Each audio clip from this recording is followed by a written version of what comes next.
Yang jauh, misalnya ayahnya tugas, mamanya di mana, kerja gitu. Nggak ada, dekat semua. Saudaranya ada yang jauh?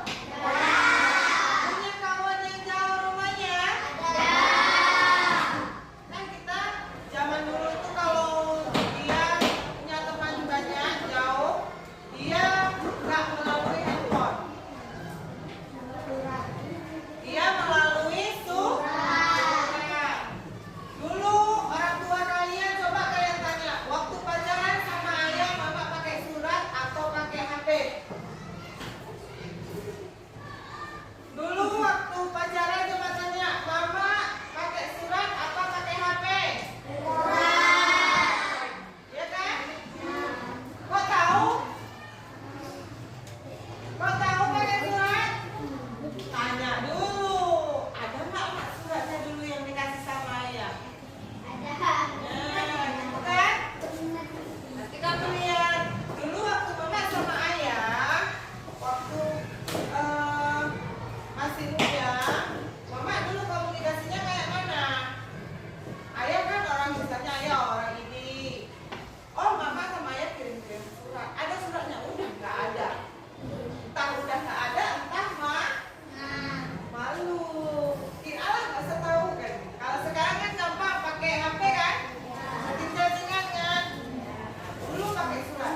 Jadi buat surat itu tidak sembarangan ya. Buat surat itu ada tata caranya. Kenapa dibilang punya tata cara?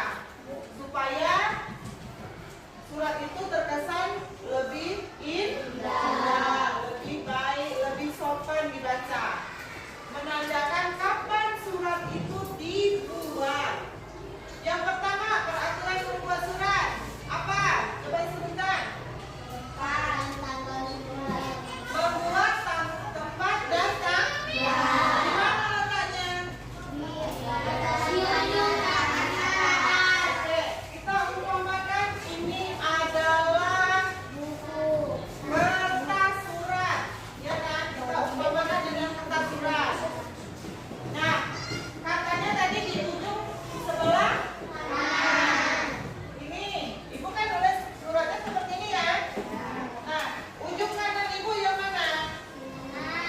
Yang mana? Yang mana ibu? Tulis gini nih. Mana?